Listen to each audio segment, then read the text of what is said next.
বন্দী করেছে। জালিম শাসকের প্রস্তাব ছিল আমাদের ইমামে আজমের প্রতি যে কাজীউল কুজাত প্রধান বিচারপতি তুমি হইবা। এখন যারা প্রধান বিচারপতি হয় তাদের তো জানলে টানাটানি হয়। যারা যারা বিচারপতি হইছে এগর অবস্থা খারাপ, কারণ বিচারপতিরা এখন বিচারপতিদের শিক্ষা দিয়ে আইন দিয়ে বিচার করে না, প্রশাসনের ইশারায় পাওয়ার দিয়ে বিচারের কলম চালাইতে হয়। ইমামে আজম আবু হানিফা রহমতুল্লাহ আলাইহি বললেন, আমি কোন জালেমের রাজ্যের বিচারপতির দায়িত্ব পালন করতে পারব না, আমি নিব না দায়িত্ব। তো রাজা বলল, খলিফা বলল, যদি বিচারপতি না হও তাহলে জেলখানায় থাকতে হইব। তো উনি বললেন ইউসুফ আলাইহিস সালামের মতো যে আমার জন্য জেলখানাই ভালো জায়গা, জেলখানায় থাকতে রাজি, কিন্তু বিচারকের পোস্টে থাকতে রাজি না আমি।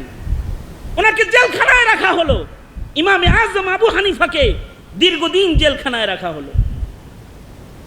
তবে এই জালিম রাজাও ইমামে আজমকে হজের সফরে ছুটি দিয়ে দিত। হজের মৌসুম এলে জেলখানার তালা খুলে দিত আর বলতো নুমান বিন সাবিতের হজ কাজা নাই, হজ মৌসুমে তাকে আটকায় রাখার দরকার নেই, হজ করে আইলে আবার ফিরা ঢুকামুনি। ইমামে আজমও এমন আমানতদার, হজ শেষ করে এসে একাই জেলখানার সামনে এসে বলতো প্লিজ গ্রেফতার করেন, হজ করে চলে আসছি। এই ইমামে আজম আবু হানিফা রহমতুল্লাহ আলাইহি উনাকে বিষ প্রয়োগে মারার জন্য রাজা খাবারের ভেতরে, খলিফা খাবারের ভেতরে বিষ মিশায়া ওনাকে শহীদ করার জন্য বিষ মিশ্রিত খাবার ঘরের ভেতরে ঢুকাইয়া দিল, সেলের ভিতরে ঢুকাইয়া দিচ্ছে। ইমামে আজম আবু হানিফা রহমতুল্লাহ আলাইহির সিফাত ছিল তিনি লম্বা সেজদা দিতেন, লম্বা নামাজ পড়তেন। প্রতিদিন প্রায় 200 রাকাত করে নফল নামাজ তিনি পড়তেন। 40 বছর পর্যন্ত এশার সময় নামাজে দাঁড়াইছেন, ফজর পর্যন্ত দাঁড়ায় নামাজ পড়েছেন। কারণ একদিনের ঘটনা, ইমামে আজম রাত্রে মসজিদের নামাজ পড়তেছেন, চাঁদের আলো ঝলমল করতেছে, মসজিদের গেট দিয়ে 2 জন যায় আর গল্প করে, দেখো দেখো এটা নুমান, এটা আবু হানিফা, লা ইয়ানামু ফিল লাইল, রাতের বেলায় সে ঘুমায় না, সারা রাত তিনি নামাজ পড়ে। কথাটা ইমামে আজমের কানে চলে গেছে। ইমামে আজম আবু হানিফা রহমতুল্লাহ আলাইহি এই কথা শোনার পর থেকেই 40 বছর বেঁচে ছিলেন। এই 40 বছরের ভেতরে তিনি বিছানায় পিঠ রাতের বেলায় লাগান নাই, কারণ মানুষ ধারণা করে উনি রাত্রে ঘুমায় না। যদি ইমাম রাত্রে ঘুমায় তাহলে মানুষের ধারণা মিথ্যা হয়ে যাবে, আল্লাহর কাছে উনি আসামি হয়ে যাবেন। এই কারণে সুদীর্ঘ 40 বছর পর্যন্ত রাতের বেলায় ইমামে আজম ঘুমান নাই। 40 বছর ঘুমের টাইম ছিল জোহর থেকে আসর, জোহর থেকে আসর শুধু ঘুমাইতেন, সারা রাত নামাজ পড়তেন। খাবার তো ঢুকায় দিছে, কিন্তু খানা খাওয়ার টাইমেও ওই সময় ইমাম নামাজে দাঁড়ানো আছে, ঘটনা চক্রে ইমামের নামাজ লম্বা হয়ে গেছে। কারণ তিনি তো 2 রাকাত নামাজেও কোরআন খতমকারী মানে সিফাতের গুণে গুণী, এমন আমল ওনার ছিল। 2 রাকাত নামাজে কোরআন মজিদ খতম করে ফেলতেন, সারা রাত নামাজ পড়তেন। সারা রাত নামাজ পড়তেছেন, এই এদিক দিয়ে খাবার ভিতরে ঢুকাইছে। ইমামে আজম যখন সেজদারত, তো সেজদার হালতে ইমামে আজম আবু হানিফার রূহ কবজ হয়ে গেছে, সেজদার হালতে মরে গেছে। যার মরণটা সেজদার হালতে হয় তার মরণটা কত সুন্দর মরণ হয়, যার মরণটা মসজিদের ভেতরে হয় তার মরণটা কত সুন্দর জায়গায় হয়, যার মরণটা রোজার মাসে হয় অথবা জুমা রাতে হয় তার মরণটা কত সুন্দর মরণ হয়।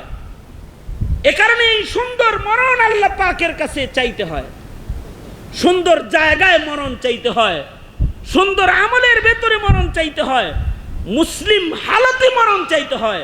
ওগো আল্লাহ, আমার মরণটা যেন মুসলিম অবস্থায় হয়।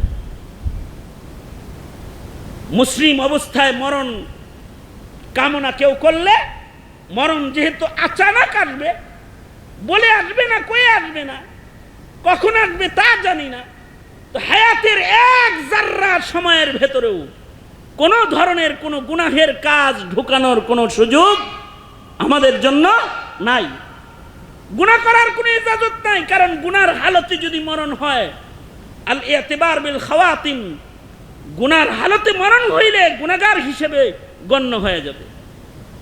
এ কারণে প্রতিটা মুমিনের আসল চিন্তা হলো যে আমার মরণ কেমন হবে, এই চিন্তাটা দিলের ভেতরে লালন করা। যেদিন তুমি প্রথম এসেছিলা ভবে, যেদিন তুমি প্রথম এসেছিলা ভবে, কেঁদেছিলা তুমি একা, হেসেছিল সবে, এমন জীবন তুমি করো হে গঠন, মরণে হাসিবে তুমি কাঁদিবে ভুবন, মরণে হাসিবে তুমি কাঁদিবে ভুবন। মরার পরে দুটি বড় জগৎ রয়েছে, যে জগতের সীমানা সম্পর্কে আমাদের জানা নাই। দুনিয়ার জগতের সীমানা আন্দাজ করে মানুষ 60 বছর, 70 বছর, 50 বছর, 40 বছর। বরজখের জগতের সীমানা কত লম্বা হবে এটা আমাদের জানা নাই। আর আলমে আখেরাত যেটা, এটা চিরস্থায়ী এক জগৎ। দুনিয়ার সুখের চিন্তা শুধু করে যারা, তাদের আল্লাহর রসুল বোকা বলেছেন, আজেজ বলেছেন, চালাক। আল্লাহর রসুল তাদেরকে বলেছেন যারা মরার পরের সময়ে সুখে থাকার কল্পনা জল্পনা দিলে রাখে আর মেহনত জারি রাখে, ওই কাজগুলো তারা হায়াতে করে, যে কাজগুলো মরার পরে তাদের কাজ হবে, উপকারে দিবে, তাদেরকে কিন্তু আল্লাহর রসুল চালাক বলেছেন। আরে কবরের ভিতরে যদি কারণ আযাব হয়, উপায় নেই। দোজখের আযাব তো অনেক দূর, কবরের আযাব, কবরের আযাব, বরজখের আযাব বরদাস্ত করার ক্ষমতা তো আমাদের নাই। আমরা তো বরজখরে ভয় পাই না, বরজখ নিয়ে আমাদের কোনো ভাবনা নাই।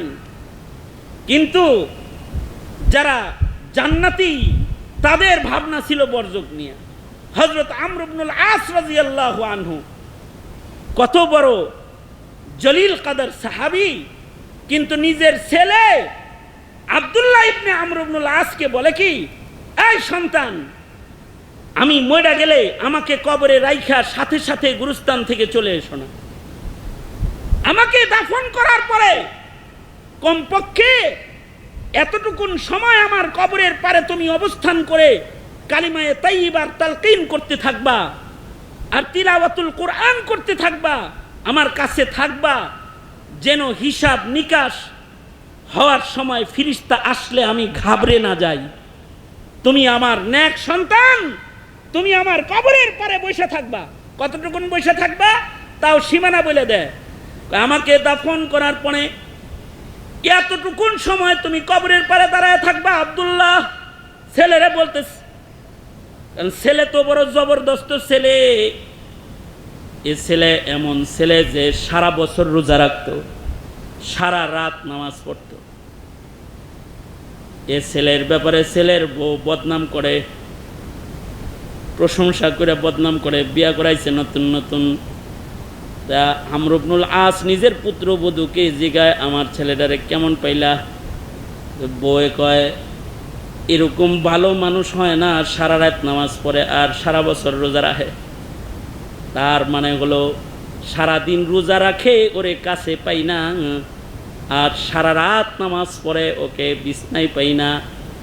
নিজের শ্বশুরের কাছে নিজের স্বামীর ব্যাপারে কৌশলে একটা বিচার দিয়ে দিছে।